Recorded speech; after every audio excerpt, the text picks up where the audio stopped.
Let's get started. Hope that people join us. So welcome everyone. This is the Persistent Identifier Interest Group, and we have had sessions at almost certainly all of the virtual plenaries and most of the in-person plenaries. We try to do something, and this year we thought it would be fun to take a look back, or I thought it'd be fun to take a look back almost 10 years ago when one of our predecessor interest groups, the Data Fabric Group, took a look at what makes a persistent identifier system trustworthy. And that just so happens to be what the NISO working group has been working on as part of the US PID strategy. And so I've invited John and Rachel and Carly to join us, to join me, and to talk about that today. So that's our topic. If I just need to, hang on. Yeah. Okay. So before we start, welcome any new RDA members. Important to note the 6 guiding principles at the heart of the RDA community.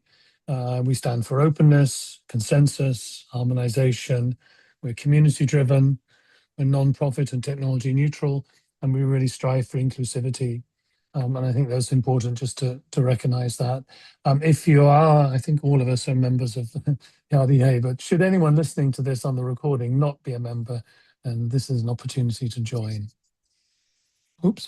Hang on. We have some collaborative notes, which, could somebody else put it in the chat for me? Sorry, I forgot to ask you to do that. And if you could go there and sign in with your name, I did it just before the session. And if you have any thoughts through the session, then write them down. I'm going to hand it over shortly to John, Rachel, and Carly. So I'll go in and commit to writing some notes. Ask any questions there, or use the chat. Or in fact, we're such a small group, just throw up your hand on Zoom and or just dive in. And please ask at any point. This is what we've got lined up for us today. Have a quick introduction shortly, just in case there are any newcomers, and then John and Rachel are going to take us through give a bit of background. What is the NISO project to look at national PID strategy for the US, and then we've taken essentially what the current state. We're quite close to coming up with a list of attributes that we think that the PID system should have, and that's what we want to share with you today, and also try and generate a bit of a discussion also amongst ourselves. There's been a lot of discussion in the working group, but I think it's always great to get other views on this, and then I'll wrap up. Okay. Just a quick note, this is, as I mentioned, the Persistent Identifier Interest Group. Unsurprisingly, it's all about persistent identifiers. We believe, and all of there are about 260 members now, we all, I think, believe that PIDs are foundational. They just underpin almost everything that happens in and around data and beyond. And it's all about knowing what's what and where to find it. And it's key. It sort of is, if you don't know that, you're searching in the dark. What is the interest group? Well, it's a place to share all identifier-related efforts, exchange information, ask questions. We try and move around the topics. We've talked about persistence in the past. We've talked, the last couple of sessions are all focused on AI. Will AI actually remove the need for PIDs or not? Would it be actually drive even more? And we try and pick topics that are interesting and relevant. It's not just me. We have co-chairs. They can't join us today, unfortunately. That's Josh Brown from the UK, Adrian Burton from AIDC, myself, and Nobuka Miyari from Japan. You can always, at any time, approach one of us to ask questions. And if you'd like to join the interest group, and that's, as long as you're an RDA member, you can just go to our page and join. So, and if you are new, welcome. So I'm going to hand over shortly to John. I think I'll let John introduce himself. I'm not going to do the formal formal things, but I will run the slide deck and I will take some notes. There's one chat there. Thank you, Emmanuel, for putting the notes in. Okay, so over to John. Welcome, All John. right. Yes, thank you. Thanks, Jonathan. Hi, my name's John Chodacki. I'm based at the California Digital Library, which is in California. We're part of the UC system and based at the University of California Office of the President. I'm one of the co-chairs of the NISO effort that Jonathan mentioned with Rachel and Carly, and we are here to talk more about that effort. And my role here in this discussion is really to give some context about how it all came together, where it came from, make sure that the people here on the call and those that watch the video really understand the where we as a working group got our inspiration and what is the context around us. The first thing I would say, though, is that this is an effort that is really driven by the RDA US regional group. And so, if there's anybody out there that's US based or interested in US based context within RDA, it would be great to join the RDA US regional group. The way you do that is just going to the RDA website, which is rd-alliance.org, and you can either find a regional group and click on join on the US one right there within the groups tab, or you can go to the RDA website /group/RDA-US. So please do that. Please join. That's the best way to stay updated on what's going on within RDA US.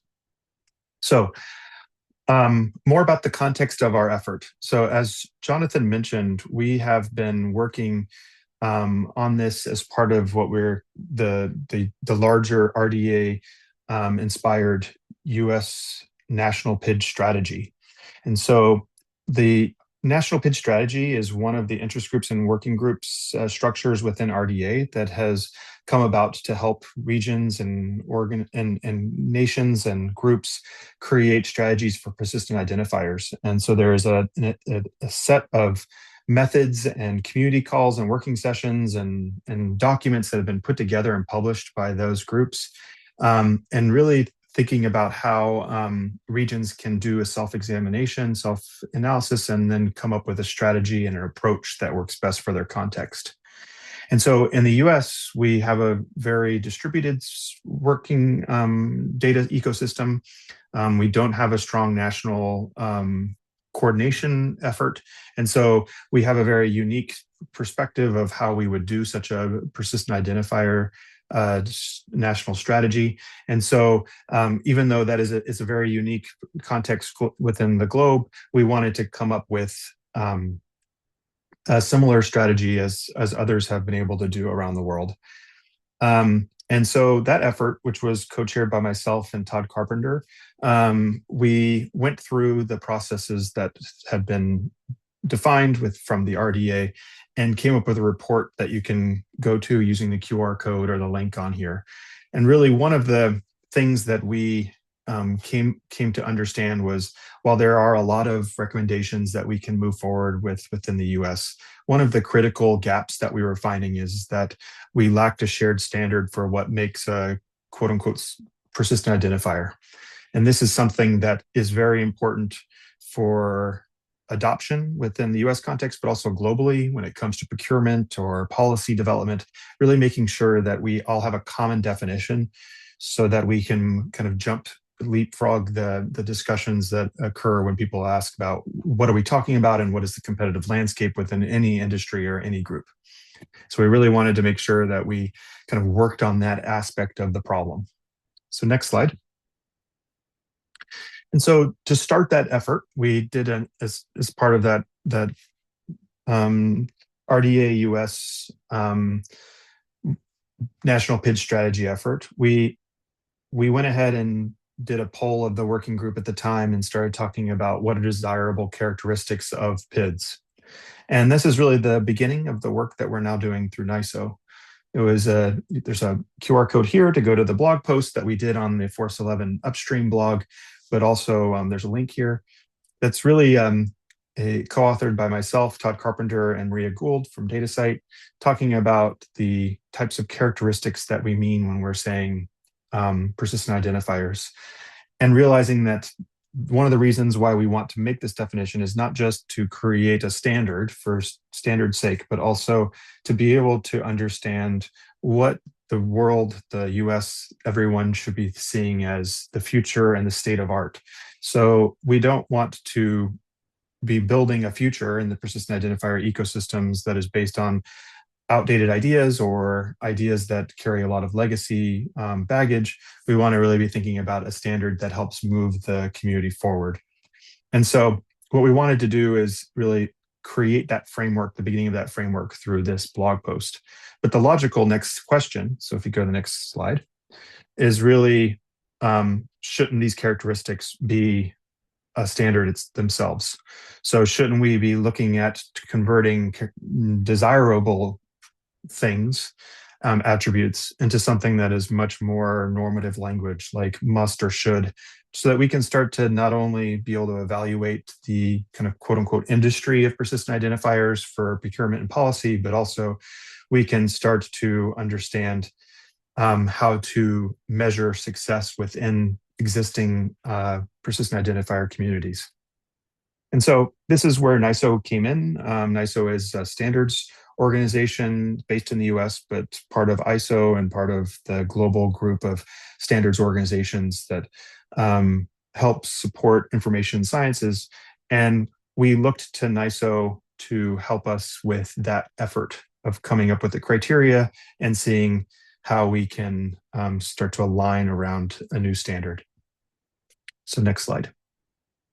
So what we're doing now and what we're talking about here today is an effort that builds off of that US National PID strategy, is about trying to come up with a consensus for what those characteristics would be, what those attributes would be for a scholarly persistent identifier, making sure that there's something that we globally, also in the US, but really globally, can have something to reference as we move forward with national PID strategies and other efforts.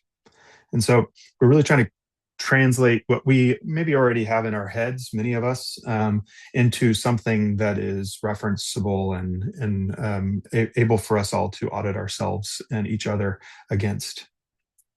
And that is, effort that takes a lot of time and energy. So next slide. There are members. While we are an international group here, we are also doing this within the context of RDA US and NISO. So there is a heavy bent towards US participation, but we're really trying to find opinions that go across all types of scholarly work, publishers, repositories, infrastructure, government, different types of community groups that support infrastructure, and thinking about how we can not just listen to existing persistent identifiers talk about themselves, but really have the scholarly communications community be able to have a voice in this as a standard is being developed. So the two co-chairs are myself and Rachel, who are on the call, and Jonathan, who's here, and Carly have really been helping lead the efforts on the normative section development. And so it's great that the four of us here are able to discuss the effort. Next slide. So what success looks like for us is thinking about really creating this document, this standard, and as a community effort, not just with those people that were on that slide, but really thinking about how to bring in opinions through the evaluation and the iteration process that NISO supports, so that we can define scholarly PID together.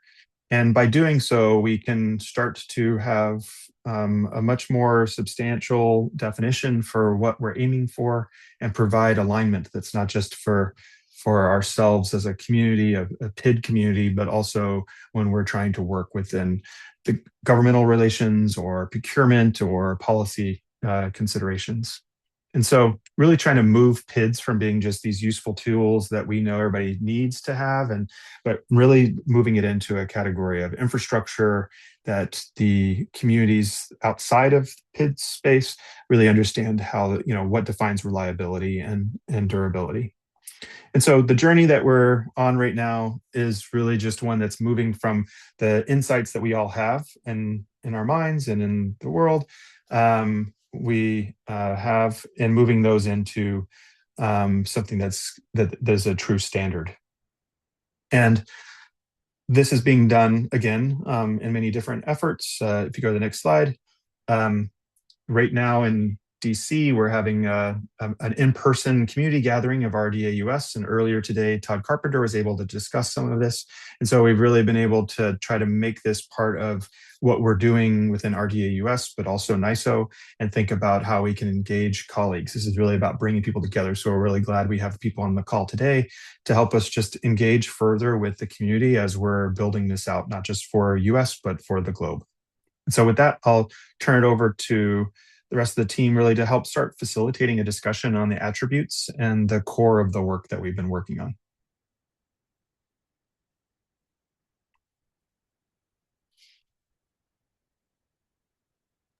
I'm muted. Just before we move on, are there any questions for John? Comments, questions? We have 11 people on the call right now, so thank you for the others. We're a small group, but full of quality. So I'm looking forward to the discussion. Any questions?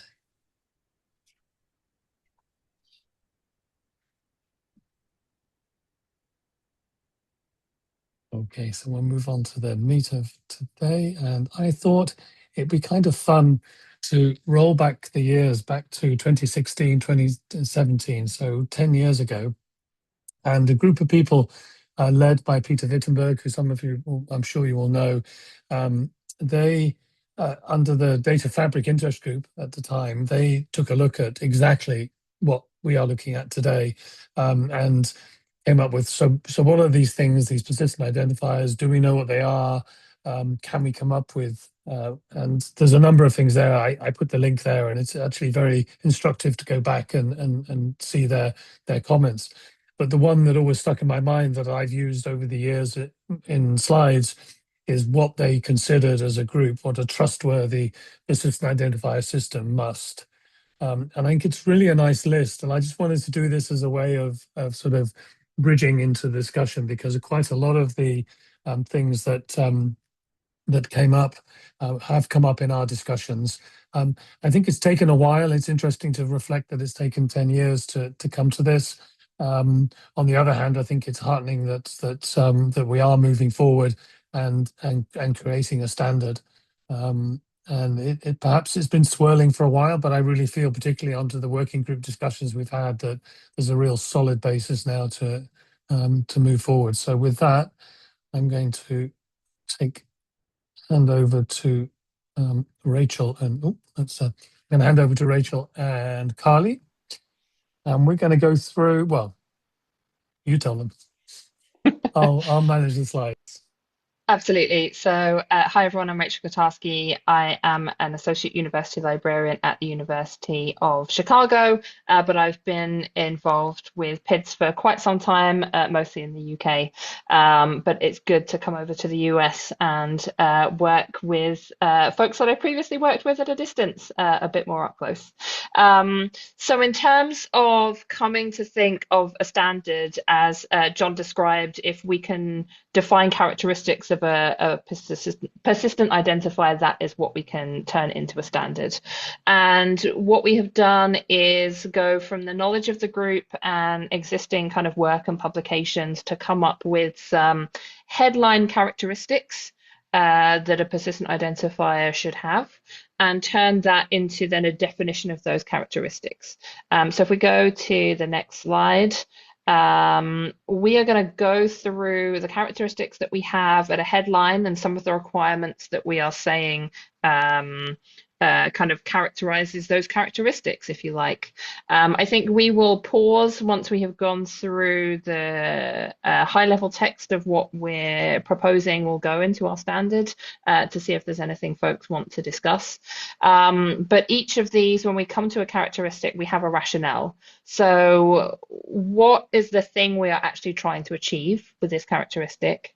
And then that should then match to the requirements that a persistent identifier or its creator or management infrastructure that we're calling a PID system should then do in order to actually make that rationale come true, and therefore underpin the characteristics that we have. So the first of these is uniqueness. So we're saying that as a rationale, we need to prevent identifier collisions and support interoperability through unambiguous referencing across systems and time. As part of this, we're saying that PID systems must define classes and granularities of the entities that their persistent identifiers refer to, declare a global namespace to distinguish their persistent identifiers from other systems, declare a way to represent the PID that kind of includes representation of the namespace and the reference, so that the item we're trying to identify, and prevent reassignment of PIDs to different things, and have the policies to actually make sure that that happens. And that PIDs then must be globally unique within that one PID system. And with the PID system itself being unique, that just means global uniqueness, full stop. So that is uniqueness. Any thoughts, comments on that from the folks we have here who aren't involved already, or any context that any of my colleagues would like to add on uniqueness?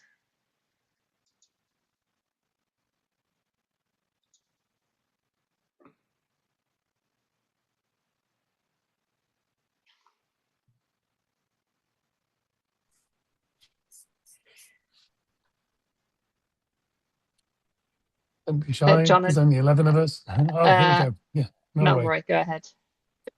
Hey, Rachel. I just wanted to ask, when you mentioned it supports interoperability through unambiguous referencing, could you, I guess, articulate what interoperability over here means?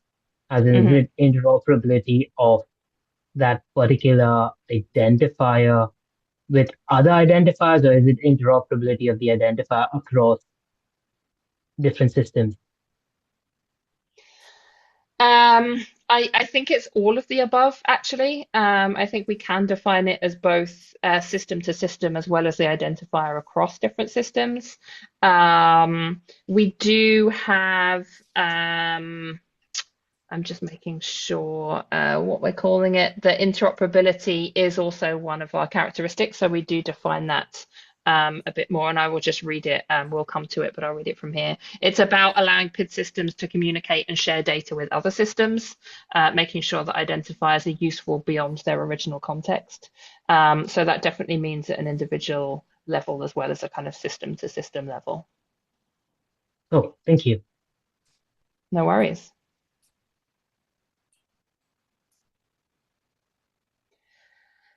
One of the questions I did have, or at least kind of we're dealing with within the group at the moment, is a question on saying that we can't apply or reassign the persistent identifier to different reference. And I think there is a bit of a philosophical question here about when that needs to change to, for instance, a tombstone page. Is that actually technically a different referent? Are people going to interpret that as something they cannot do if they read this? So it'd be good to hear from folks here. If you read this, would you think that meant you can't apply it to a tombstone page for a reference? Could you provide an example, Rachel? So let's say we have a data set in an institutional repository, and for whatever reason, it disappears. We provide then a tombstone page that said there used to be a data set here, but there no longer is. So it's kind of a tombstone for dead or missing data. Does that now mean that that technically is a different reference or not? Wouldn't it be the same one instead of different one? It just doesn't exist. And what it would do is it would redirect to whatever it is. The way I think about it is, if a researcher has a duplicate ORCID ID, they've gone ahead and got themselves another ORCID ID instead of just having the one. And then if we follow what ORCID does, in that it deprecates one ORCID ID and redirects everything to the other one, the identifier still exists for all intents and purposes, but it is redirecting it to what is supposed to be the original one and saying that this is no longer active. I guess that is that kind of satisfy your criteria, or? Yeah, I think that's the question we have. I think we think within the group that that is possible, and we would interpret it as allowed, but we're trying to get a read on what other folks who haven't been part of the conversations would interpret it as, to make sure we're not accidentally making people think there's something they can't do when we think it's possible. So it sounds from your interpretation that you would think that that's possible. So that's positive from our point of view. Emmanuel. Yeah, actually, I wouldn't worry about that at all, because another. So first of all, it's a as you I think correctly said, it's a philosophical question. You could go either way, and that's why PID systems or PID types should have a governance to actually decide upon that, what makes sense in the context of the PID.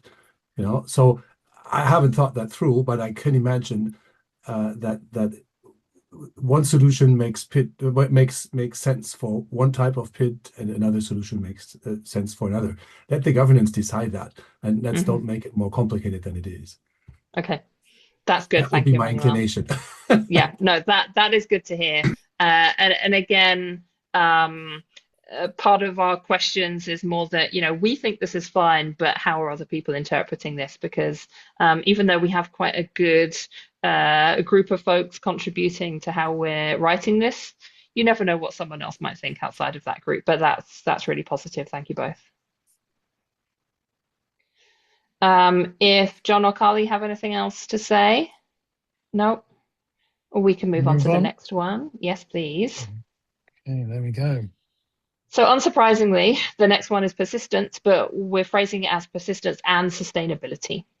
So persistence of the identifier is the primary aim of PID systems, and sustainability ensures that identifiers can remain operational, resolvable, and trustworthy over time, regardless of any changes or disruptions. And so as part of the requirements, we're saying that assigned persistent identifiers must remain resolvable and stable to the referent, and that PID systems must have plans to ensure technical availability and system resilience, have organizational sustainability plan to ensure long-term operation, and then also have a plan to enable service beyond the lifetime of an organization. So what we really have here in terms of those last 3 bullet points are a kind of day-to-day resolvability. Is the system stable? Is it up on any given day for a user to actually resolve the identifier? Does the organization have some plan in place to make sure that it itself lasts for as long as possible? But also organizations, as far as we understand them, are not infinite. And therefore, what is their plan for passing on those identifiers to make sure they persist for as long as possible onto new organizations later? Those are the kind of the 3 levels we're imagining here. Any thoughts on these? Rachel, maybe I can just add a little bit. Please do. So as we've been kind of going through this activity, we have these characteristics, and I think we have 7 right now, but I think at one point we had 14 and we've condensed down, and so that's been kind of part of the process. And so, as Rachel was talking about in this case, including kind of persistence and sustainability together, we at one point had them separate, but I think one thing that we're finding is everything's so interwoven. Maybe another kind of general comment is we're also trying to think through like how much connectivity we should have within the requirements. And so for persistence and sustainability, I think we couldn't disconnect them well. And so we've kind of connected them in this case. But maybe just that context as we're going through that, we've seen some of that. So if there's any feedback or thoughts about kind of how we're combining certain things, or if you think about them separately, I think that would also really be helpful feedback.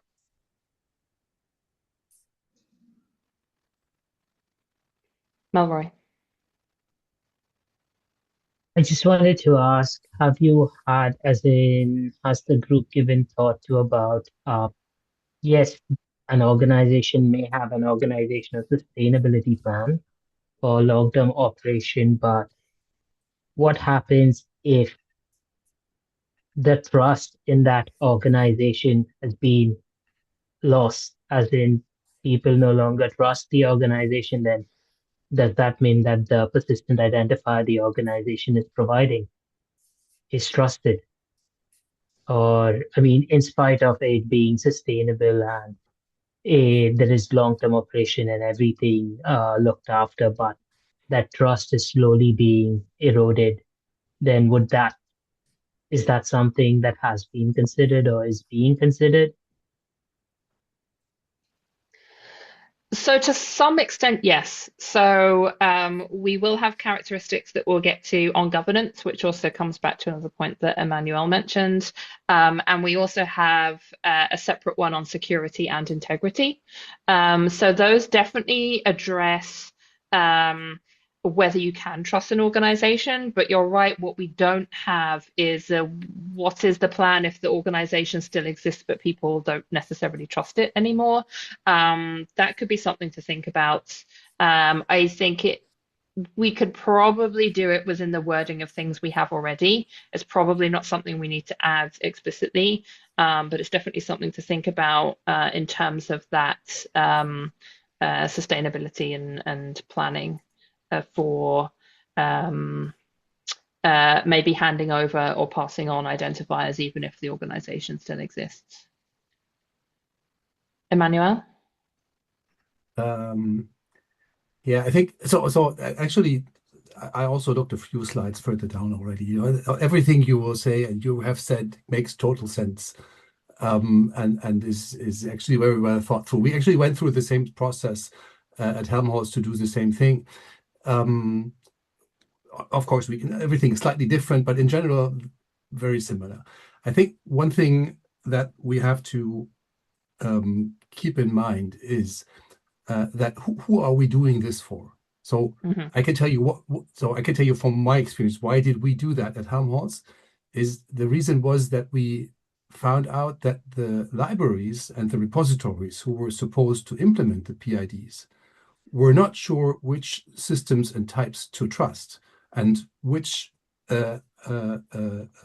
categories and which how to assess the different PID systems. And we always got a reply with there were one or two systems that actually went out of business a long time ago. Not very many, but these were traumatic for the libraries and for some communities, and that basically put the whole systems, froze the whole systems. They didn't do anything, unless anybody came and said, "Go this way. Trust us. We have evaluated this. We recommend to do that." So the catalog is of all the criteria is very useful, but you still need an authority that has assessed that and that can, with some kind of trust and authority, make recommendations on what to use. That was what we found most important. And I'm for Helmholtz, I'm the authority, kind of, because we said, okay, we evaluated that. We said if you go that way, you run a very low risk. We have fallback options. We know there's a governance and a business model, and everything will be fine. And they trust us, and they're going to do that. So what I want to say is we have to keep in mind for who we are doing that, and we're not doing it for the libraries. We're doing it for the people who are evaluating that and giving the recommendations in the end. And we have to ask ourselves, who's going to be that person or that entity? I don't know if you have the answer to that. For Helmholtz, it's my kind of group, because that's our role, is to develop strategies, including PID strategies for our organizations. And that's why I'm so interested in the PID strategy for the US, because in the end, someone has to go and says, we recommend that strategy, trust us, we've thought it through. Yeah. And I see you did think it through. Yeah, so we didn't necessarily include that in the slides that we have, but definitely in terms of the framing of the document and some of what John covered earlier, in the sense that I think the primary audience for this will ultimately be the folks who currently run or are looking to run a persistent identifier system. because what we ultimately would want is for those suppliers, if you like, of persistent identifiers to say, yes, we meet the standards. And so then if you have government organizations within the US or universities who want to use a persistent identifier for their research infrastructure, they can look at the vendors and then pick the ones that kind of meet standards that say they can verify. So again, that's going to be very kind of self-certifying, if you like. But yeah, it's ultimately for the folks running PID systems to have a checklist of things that they can either meet or not meet. And then for the folks who are wanting to use those systems to have something that they can compare them to also. Okay, maybe I have a follow-up question then. Is it the intent to accept any kind of PID system that somebody comes up with? Or in other words, what happens, we already have PID systems dealing with the same kind of information entity. I suppose that's not what we want. We want to agree on a single system for a particular purpose. We do not want duplicates there, even if they support all the different criteria that we come up with. So we need to agree on something, and the criteria are just there for the current status to be able to deal with the current situation. And I personally, I would not encourage anyone to come up with a new PID system at the moment, as long as I do not have an idea of what kind of information I want to organize with it. I would say that technically I agree with you, but I think purposefully the standard is such that theoretically someone could come up with a new system that works with existing persistent identifiers. We don't really want to necessarily say that's explicitly banned, because ultimately, again, if we go back to Melroy's example, one of the current ones might suddenly lose trust. And it would be good to have alternatives to go to, even if they meet everything. So I'm just going to, Melroy, is your question related, or can I hand to Carly and John first? I have one comment to that. One very brief comment. One of the main criteria we used for PID systems to recommend them is how often are they already in use? Is somebody using them? And how many entities are using them? That's one of the most important criteria, because that keeps you connected to everybody else, and it means that people already have aligned their information to these systems. That's it. Thanks. Okay. Yeah. No, I was just going to answer Emmanuel's question by putting it this way. I mean, if somebody is coming up with an persistent identifier that is already where there is a persistent identifier for that particular entity already in existence, we need to look at the reasons for that persistent identifier coming into existence. Is it because of cost? Because it is, while some persistent identifiers are free, it's not easy for organizations to implement it, especially certain places where so your low and middle income countries that have a lot of cost associated with already trying to establish these infrastructures. So that could be one reason. However, if we look at the interoperability part of it, so rather prescribing what persistent identifier needs to use, if we leave it open enough, saying that, look, as long as that persistent identifier is interoperable with other persistent identifiers and can be used across the board, it shouldn't be an issue. I mean, eventually it would come down to economics or how feasible it is, but I don't think any policy should actually say that this is what should be used, unless, of course, they want to explicitly make it saying that, no, this is what we would like you to use within the context of a national PID strategy. Globally, yeah, you do what you want to do. But that was just what I was thinking. Maybe to give a little bit of a U.S. government perspective, and I'm just realizing I didn't introduce myself. So for those of you I have not met, Carly Robinson, I'm currently at Spark, but I was at the U.S. Department of Energy for a decade until last year, leading persistent identifier services within the U.S. government. And one thing that I think is tricky and sometimes difficult and sometimes very frustrating within the US. And I know this is maybe similar in other countries, but just how decentralized everything is. You know, the number of federal funders, the number of private funders. We can't even get a count of the number of federal funders. That number doesn't exist. We can estimate it, right? And so just the landscape it is such that the US government has put out a definition for what they see a PID is. And I think it'll end up being, pretty consistent with what is in this strategy. But because of the US government's hesitancy to ever, quote, pick winners and losers, many of the funders are not going to kind of call out specific persistent identifiers. And so I think one of the hopes for this is that they can kind of point to this and say, your whatever persistent identifiers you do use need to kind of meet this standard, which I think will be similar to the US government strategy. So just wanted to kind of add that context. So as much as I personally would love to have had my DOE policies call out specific identifiers, I have had enough lawyers slap my hand and tell me I'm not allowed to do that. And so, I think this will hopefully be a helpful document that folks can point to get a little bit more specificity.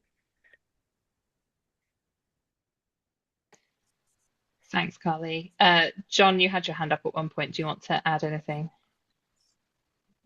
I think it's been covered, but just to bring some of the terminology of our previous efforts. So in my intro, I was mentioning that as part of the U.S. National PID strategy, we did put out a report, and it is up on Zenodo. In that report, one of the reasons why we said it's important for us to move on to this standards development is for all the reasons that have been said so far. Also, we created a terminology of something that we coined as legacy identifiers, which I think is important, that from Manny's discussion all the way up until what Carly just said, that like there's two big buckets. There's obviously the looking at identifiers systems and judging them and having criteria for them. There's also looking, and the new ones and the emerging ones are all like, there's a question, should there be new ones? I get all those questions. There's also a big bucket of activity, which is legacy stuff that's been around for a very long time. And how do you constructively give guidance to those systems that we really love and need, but that maybe don't meet the criteria of best practices for the current state of the art? And so one of the things this standards development is here to help us with is not just in picking new things to focus on, but it's also how do we help guide old stuff to become better. And the one example we do bring up in the document is the session numbers that are used at NCBI and other repositories across the US government and around the world. And that is something that, while is something that's essential to science and research, is something that doesn't meet the criteria of what we know is best practice within the PID ecosystem. And we didn't want to bring that up in terms of it being something punitive to them, that they're somehow bad people or bad systems because they just happen to be born in an earlier year than some of the more recent PID systems. It's really like we wanted to find out, like, how do we create a constructive discussion? And one of the ways to do that is to create a standard so that we can all just have a consistent conversation. Thanks, John. Any other points folks want to discuss or add to that? I will also mention it here because here is the last point where we have real key requirements that are explicit things for the identifier itself. The majority of our characteristics are really focused on the system that is creating and managing the persistent identifiers, because we know, and I think others on this call will realize that an identifier by itself, once you create it, doesn't just magically do all these things. It doesn't just stick around by itself. It has to be managed. We've already talked about governance. And so really the focus of a lot of the requirements that we do have are actually on the PID system and how it ensures that the persistent identifiers it creates are persistent, stable, trustworthy, etc. And we're definitely going to see more of that as we continue down the rest of our characteristics. So if we go on to the next one, resolution. So this is about persistent identifiers being actionable and that the reference existence and or its metadata can always be verified. Reliable resolution depends on resilient infrastructure and documented resolver operations. Those are dealt with in other characteristics that we will come on to. To meet this rationale, persistent identifiers must resolve to openly available descriptions of reference that are understandable to humans and machines. They must be resolvable to the referent itself or metadata about accessing it and be able to be expressed as URIs. PIDs and metadata must be retrievable via modern, widely used, standardized, and well-documented formats and mechanisms. I feel like there's a lot of wording there that helps us future-proof things by not mentioning very specific formats or mechanisms, and that's really what we want to be able to do. Obviously, this standard can be updated, but we don't want to be having to do that too often. So we do have some of those kind of broad explanations of what something might look like without specifying the actual mechanism. Any comments on resolution?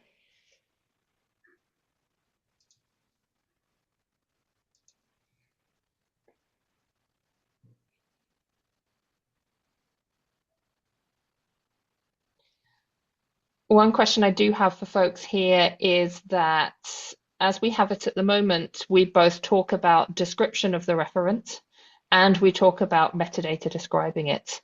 And I'm not sure, maybe Carly or Jonathan can comment on this, whether we mean the same thing or not. Do people have a different understanding between the description of something and its metadata?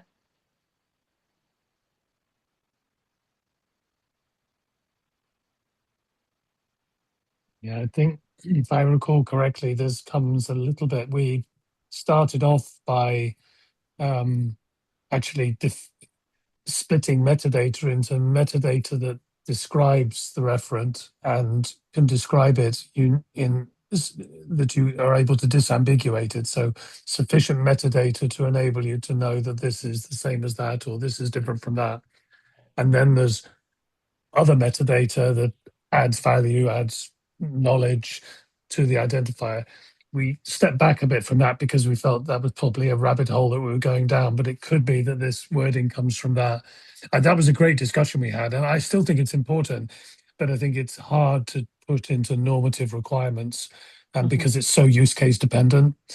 But the concept of being able to disambiguate, I think, is very important because that's how you check whether the referent, the uniqueness.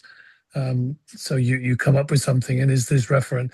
But then, of course, there's another rabbit hole you go down, which is what what's a new referent? So if you have an article and it has one word change in it, and it's a new version, is it?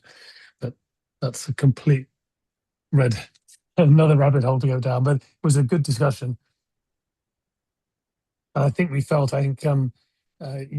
Emmanuel mentioned that earlier, I think one of your first comments, that there's a lot, and that's something that we really tried to do, is make it specific enough to be useful, but general enough to cover all the use cases that we can imagine. And that balance is sometimes a bit difficult, and we have a lot of discussion around it. But I thought that was a really good comment from Emmanuel, that needs to be in what do you leave to the governance of the individual systems to manage. And how do you do it? So I thought it was quite a good. I don't know if that's helpful, but that was what was on my mind. I mean, what we see is that the metadata of the PIDs is evolving. In most of the big systems, we can see that. And why are they evolving? They're evolving because they're adapting to the needs that people or let's say the uses that people figure out how to do with the PIDs. As for example, that many of the PIDs, they concentrate on bibliographical data. Now we also need like experimental or discipline specific data, which we are kind of tweaking the PID systems to accept them, and that was one of the big problems, that we are all using our own hot fixes for that. But anyway, I think we know what we're dealing with. But that's, I think, as Jonathan said, it's something that the governance can easily be dealing with, and the big PID systems are actually doing good jobs in listening to the community, having community user workshops, and then adapting the metadata system accordingly. I think that actually that works surprisingly well. Yes, yeah. The real explosion has been in type is the links between identifiers. So metadata that describes the relationships. In the beginning, 20 years ago, cited by, that was it, or mentioned by, cited by, however you defined it. But now, if you look at some of the major systems, the amount of relationships that have been built and built into the metadata is incredible, and adds a huge amount of value. And we just look at the funding information or the ORCIDs, the links with the ORCIDs, whatever it is, it's incredible. Sorry, Carly, I spoke over you.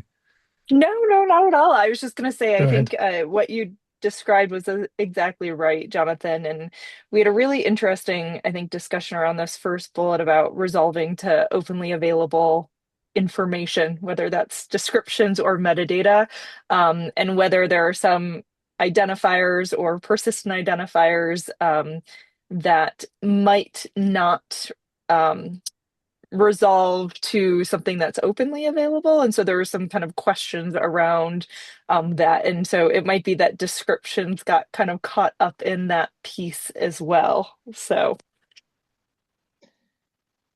thanks, Carly. I think this is a good jumping point onto the next characteristic as well, which is metadata, and I think picks up on some of the things we had just talked about. So metadata supports identification and persistence and creates links that enable relationships between identifiers and provides somewhere to resolve to even when the reference is gone.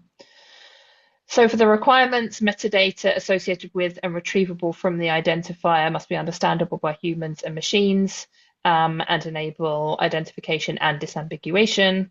There must be a well-documented and managed schema, documented processes around managing the metadata itself, a process to ensure metadata reliability, and metadata tracked with sufficient detail for use cases.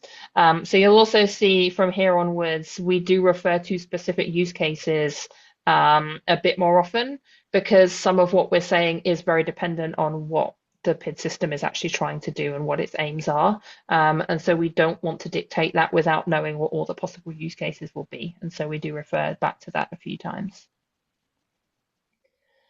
I feel like some of what we discussed definitely matches what we have here under characteristics for metadata. Does anyone want to add anything else or have any questions?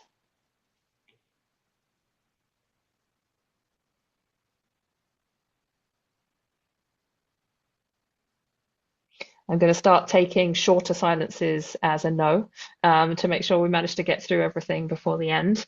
So let's do that now. Let's jump on to the next one, which is interoperability. So interoperability, too far, allows PID systems to communicate and share data with other systems. And I think I said this before, ensuring that they are useful beyond their original context. I think when I did a review of the text we've got at the moment, I thought this first sentence and the second sentence basically mean the same thing. So we might go with one or other of these rather than both of them and the rationale. But PID systems to support interoperability must support open and widely used data exchange formats, allow for additional identifiers to be included in the metadata, and provide documentation to support integration. Yes, Any comments here? Yeah, go ahead. Of course, comment. Of course, I absolutely support that. One issue we ran into recently, or we're actually sometimes frequently running into, is that it seems that but all of these PID systems are using their own metadata systems, which is at the first glance is fine. But as we are all moving towards schema.org in the long run, I guess, I think it would be good to recommend to the PID systems to develop schema.org representations of their metadata. That would actually help us very, very much in order to organize our data, build graphs in the end, and basically feed out also the PID metadata into the larger scale systems. I think that would be something that I would like to see. As I can see it coming on the horizon, but it's still, I mean, for example, the mapping data type to schema.org is impossible. It just doesn't work because the framework is not there, and it's not just a mapping issue. And so I think maybe the governances or whoever should actually wrap their head around and find a solution for that. And that deals with interoperability. I mean, that's the next level interoperability that we are looking for. It's not just metadata schemas. It's a particular ontology that we have to agree upon, and which I believe will probably be a schema.org derivative somehow. But I might be wrong. I don't know. But yeah, I think one thing to mention here is what we're not showing you is that we're also going to include some implementation guidance. So examples of the types of things, for instance, we don't want to specify as a must any particular data exchange format, but what we might do is suggest some of the ones that are relevant right now that people are using. And so in terms of documentation to support integration, mappings to schema.org might be one thing that they could provide that would support that, and something that we could put into implementation guidance.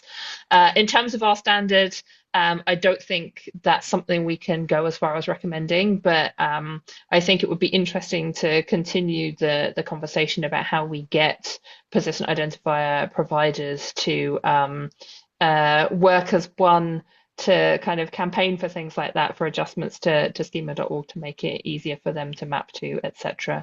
I seem to vaguely remember some very early days discussions with Google about schema.org on the DataCite side, and I don't think that went anywhere in the end, and that was quite some time ago. So. No, I think it's just good to drop that, right? And I agree. It's not a must, but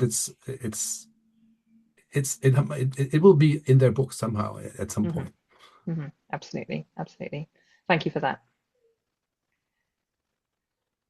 If there are no other comments on interoperability, we can move on to governance.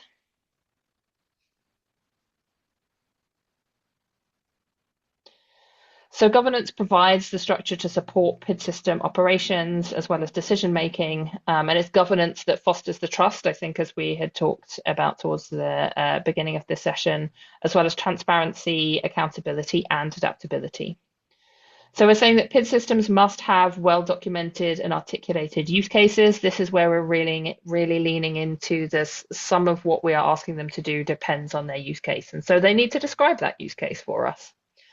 There needs to be well-defined, documented, and transparent governance processes and clear organizational contacts for operations and governance. So in other words, we need documentation, we need to know what the governance processes are, and people need to be able to actually manage and make those processes happen within the organization.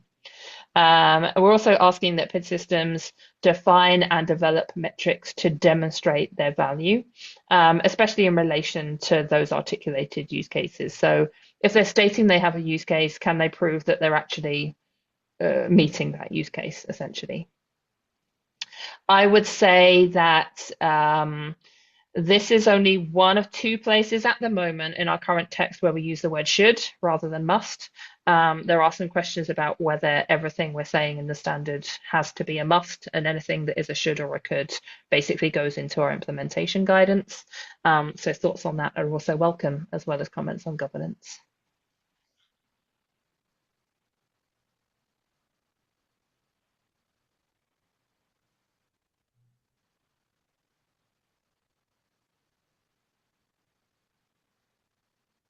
Okay, thank you, Emmanuel. If we don't have anything else, we'll go on to accessibility. So accessibility ensures that the system, its identifiers and metadata can be discovered, cited and reused by humans and machines alike. I say that we're using accessibility with a big A and a small a. In terms of the small a, we're saying that persistent identifier systems must provide openly available metadata via documented APIs, which is kind of echoing something we're already saying under the metadata requirements, and provide open and accessible resolution services for humans and machines. And then in terms of the big A of accessibility, PID systems should follow common accessible standards. Any comments here?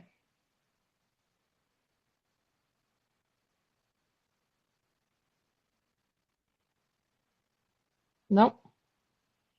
Okay, thank you. Let's move on. We've got one more to go. So our last one is security and integrity. So security and integrity practices protect the trustworthiness of the persistent identifier system. Redundant and verifiable systems prevent corruption, data loss, and unauthorized alteration, ensuring that identifiers remain reliable through adverse events. So to meet this, we're saying that persistent identifier systems must implement controls to ensure integrity, security, and where applicable, confidentiality of its services, identifiers, and metadata, and have a process to address security breaches and remedies. So what we really want is that we don't have folks who are not authorized updating persistent identifiers, especially since most persistent identifiers have some level of opacity in terms of where they're actually ultimately taking you to and where the location of that referent is. And so security becomes a bit more important in that sense from a user's point of view as well, I think. Yeah, I have a couple of questions there actually, because this is a really critical point. Do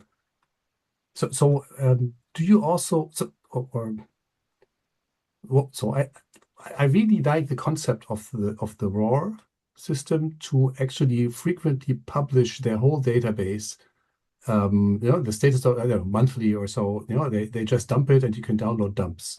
So in case ORCID goes out of business, we can just build a new system easily. That's not difficult. The same is true for the PID-inst. If we go for the Epic system, we can just, even the software is public domain. So we can just rebuild the system. That makes it actually very trustworthy and reliable and resilient. What kind of systems do you think of, or what could be arguments that actually do prevent systems of being open? Or shouldn't we mainly support open systems that do actually publish their information? The problem I see is that that's against the business models of some of the PID systems we use, right? And the question is that something we should tolerate, or how far do we go tolerating that? That's an open question. It's something I just wrap my head around every once in a while. And I think lots of the librarians among us would do the same. We have definitely had this conversation a few times, and I think Carly alluded to it earlier in terms of, yes, we do have some kind of subtle pushback, deep questioning about when we say things about openness, what does that really mean?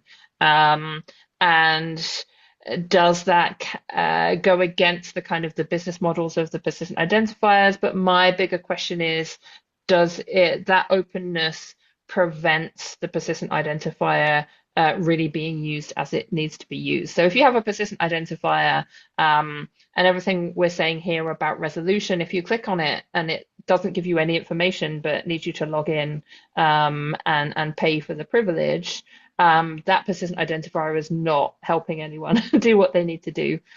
Even if it takes you to something that says this is the persistent identifier for XYZ, that is still more useful than nothing at all. And so again, I think that comes back to the use cases a bit in terms of what openness really means. And there's definitely different levels of that. I think, again, it's the balance of what is actually useful to people. And obviously, a sustainable persistent identifier system is also required. And if that depends on some kind of business model, we do have to take that into account as well. Jonathan, you've unmuted. Yeah, I was going to add, this is a really great point, that there is a kind of meta level above the individual systems. I think that we need to look at the resilience and sustainability of the whole ecosystem. And I would worry greatly if everyone had the same, let's call it a business model, but whatever it is, whatever model they have to balance cost with income. And I'd worry if everyone had the same, because I think we then we build in a lack of resilience or a risk into that. So I think exactly what Rachel says, we need to figure out that despite the different business models that people have used, in the end, we want it to be useful for the people that are using it. But how the money, I don't think we ever want to be prescriptive about how the money comes in to pay for it. Because, yeah, I mean, government funding sounds good until you get some strange person in who decides to cut all the funding suddenly on a whim. A not-for-profit is great, but you have to work really hard at making sure you balance the income. So each one has their pluses and minuses, and I'd hate if we were dependent on one. But it's a great point, Emmanuel. Yeah. Don't get me wrong. I'm not against protected systems. I think that the systems that do have a good business model that are not necessarily open do provide the higher quality data just because they have a good business model with that. While the other systems that are based on that are kind of based on volunteers simply do not have the time to review and to curate their data in a similar way, simply because they don't have the funding for that. So there's a trade-off for one or the other. But I think we all have to be aware of this, and that these systems are fundamentally different, and they deliver fundamentally different information. That's what we found out, and I think we're all trying to find business models for the stuff that we need but do not know how to fund. That's I think also something that we simply haven't solved yet. How can we monitorize some of the information that we have? Valerie? Thank you. I was just going to say that I agree with what Rachel and Jonathan have said. I mean, for me, a persistent identifier, its prime function is persistently identify an entity, whatever that entity may be. I mean, as long as I see a persistent identifier, I click on that, takes me to a landing page, tells me what it is, denoting it has served its purpose. Now, when we're looking more into the interoperable, machine readable sort of this, and if there are business models in and around that to make it so that the organization that's supporting it makes it sustainable moving forward, well, that kind of makes sense. But again, there's always that fine line between how much do you charge before people stop using it, and how much do you charge for people? And that, I guess, and that's why you see a number of persistent identifiers that have come up but have not necessarily been sustainable. They may be good, they may be doing what they're doing, but they're not sustainable in that funding isn't there. And so I think, like what Jonathan said, is that there is a fine line between charging for that access and doing what it's meant to do. And if it does what it's meant to do, then yes, that's great. But then if you want all the other fun features like it connecting with other persistent identifiers and being interoperable and all of that, and if that would entirely depend then on that organization itself. I don't know if I'm just going on and on about it, if I've made a point actually, but yeah. No, I think that makes a lot of sense. That's helpful. Thank you. Thank you both for that conversation. It feels like we are going in the right direction. there's definitely echoes some of the conversations that we've had. So that's been super helpful.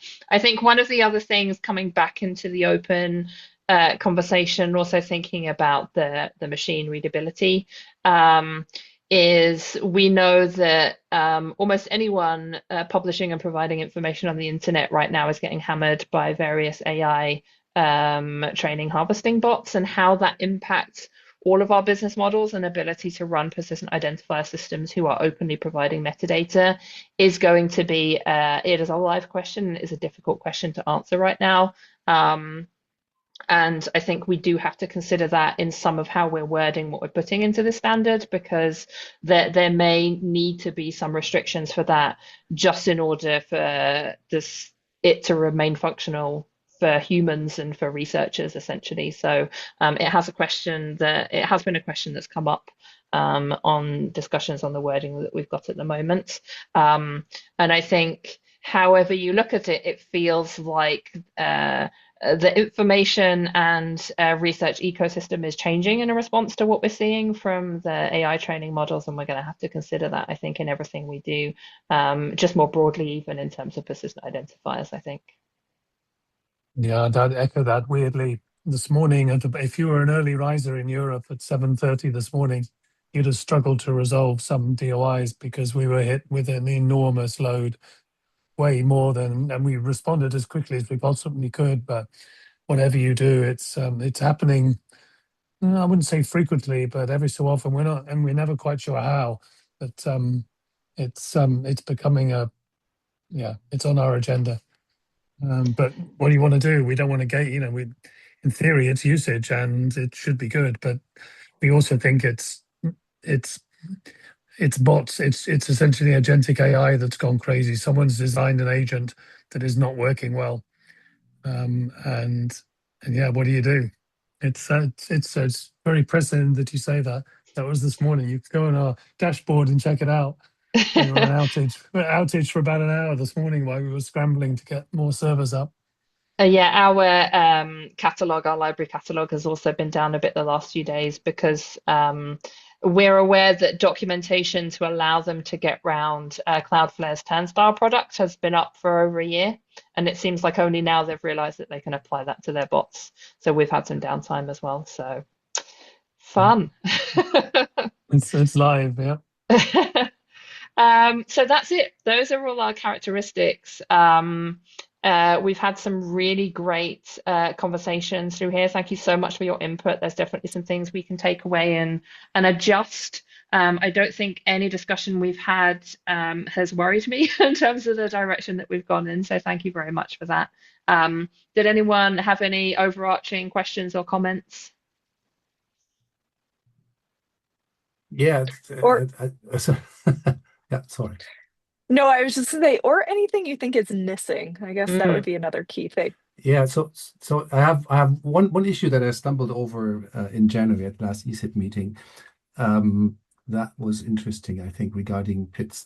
So let's imagine, that all of us in our different institutions and organizations, that we do implement PIDs, totally, as much as we can. So we list all our data publications with DOIs. We put ORCIDs to every person, we put RORs to everything, and basically we build the metadata of our data sets partly with DOIs and just connect them on the fly, right? The question is, will our systems be able to serve that on a large scale? And I talked to somebody from NOAA in January, and she said they were testing that, and it didn't work because the systems were not fast enough to respond to the PID requests and to the metadata requests. So the overall question is, how do we deal with that? And are the PIDs the solutions if the systems cannot keep up? Or I don't know. Or let's say the systems need, and there we are with the business model again. The systems need a good business model to scale to that. And the ones that do not have a business model, or are there, on a voluntarily basis, they will not be able to serve that. I don't know. Has any one of you ever made a experience like that, or has any ideas about that? I would. Were you talking to Jen by any chance at NOAA? Um, anyway, I'm Maybe, I don't know. surprised. I forgot. I have to look it up. I'm surprised to hear. I'm a little surprised to hear that. I will say that's something that we thought a lot about at Department of Energy, and we're kind of building that into the systems as we were developing them. Mhm. And we're providing a lot of kind of services for other federal agencies as well. I will say one thing that was particularly helpful that I think not every organization has is kind of a large in-house development team that can quickly react to things like that, but also bots, like Rachel was talking about. I mean, DOE would get attacks pretty regularly, both just you know bots we're not concerned of, but then Mhm. intentional attacks as well. And so I will say that is one thing that I think was particularly helpful, was to have a team that was able to quickly respond. And so that's not the case everywhere. Obviously, it's not the case at a lot of universities and library staffs and things like that. And so I think that that would be something to kind of really think about, kind of that resiliency and infrastructure. But I guess the question would be how much of that is kind of at which level? So, Mhm. is should some of that be at a higher level? I will just say that's something I've been thinking about with the US Repository Network recently. Is, there's all of the kind of individual institution infrastructure, and is it possible at some point to kind of pool resources and bring things to a higher level so that way you can provide more support. Yeah, interesting. Yeah, Thanks for the answer. That's no, I mean, it's really different.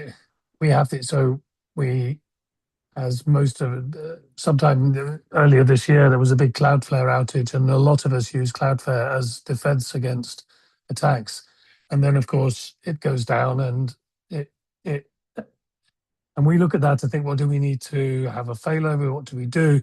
And our current feeling is that if Cloudflare goes down, then people are not too worried about resolving DOIs, because they're much more worried about all the other stuff that they can't get to, and their bank that doesn't work, and everything else.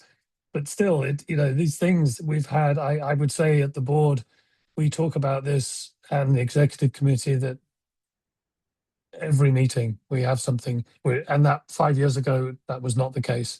So there's definitely something that's, and I mean, AI is a broad term. Let's say it's machine readable. It's machines in some way autonomously going out and doing their thing in some way or another, whether it's AI driven or whatever. And we've seen a big increase in that. And yeah, you have to think what, and it's a balance, right? Because of course we could find a workaround to Cloudflare, but that would mean a massive investment. Where are we going to get the money for that? So we sort of think, well, let's take the pragmatic approach. It's the user, but that's the conversation we have to have. And I think everyone is going to have that, and more. And it's about, what price, five nines. And there is a price. yeah. Maybe I'm worried about the wrong thing. Maybe the bot world is much stronger than everything else. I would say though, I feel like that's a good question. Every time I get a question like that, Emmanuel, I'm like, how would I address that in terms of what we do have in the text of our standard and characteristics and requirements at the moment? And I think that's a balance between the use cases. So is the persistent identifier, does it have high volume use cases? We talk about monitoring and providing stats that kind of prove that you're meeting those use cases. And so we'd have that in place. So that's kind of mostly on the governance, and then partly on the kind of reliability. So I feel like there would be a way to argue that a persistent identifier is either working for its community and its use case, and therefore it meets our standard, or it's not having those conversations, it's not working. Firstly, that's going to reduce trust. People aren't going to use them for long anyway. But secondly, you'd be able to say, well, you're not meeting the standard in that case. So those are exactly the kinds of questions that I think it's helpful for us to think of in terms of this standard. And definitely one of the reasons we want to kind of talk about it, even though it's not finalized, there's still work to do on it, but it gives us confidence that we're not missing anything. And this is one of the reasons why some people decide to gate their API. So, and that comes into our definition of open. Is it open? Well, it's freely available, but you have to register to use it. Why do they do that? Protect against the unwanted. But is that open or free? Yeah, and it's a great discussion to have, and I think all of us need to come up with our, as you said, there's something that works for the community, that's acceptable, because it isn't going to stop. I mean, we do modeling of it, and every time we come up with a model, the next one we do tenfold. I mean, also, all you need is me putting in kind of the wrong set of parameters into an API call into a Jupyter notebook and accidentally trying to get everything you've got in one go as well. So there's those kinds of use cases. Oh, yes. Great. Well, it's about 4 minutes to the hour. We lost one person on the way, but otherwise, thank you so much for staying with it. Thanks very much to everyone for your contribution, to Emmanuel, to Melroy. It's useful, and I hope for Amy and Andre, it was interesting. For those of you that will listen on the recording, please do. Any questions, you can post them to the PID forum, the PID interest group chat, or indeed the PID forum, or find any one of us. From my perspective as co-chair, I'd like to thank John and Carly and Rachel very much, not just for this session, but also for their guidance in the PID strategy working group. It's actually kind of fun. This is great because let me tell you, this is sort of mini version of what we've done every week or every 2 weeks. And it's really interesting and useful to talk about. So thank you so much. I'm going to, if those of you, it's nighttime, I wish you well.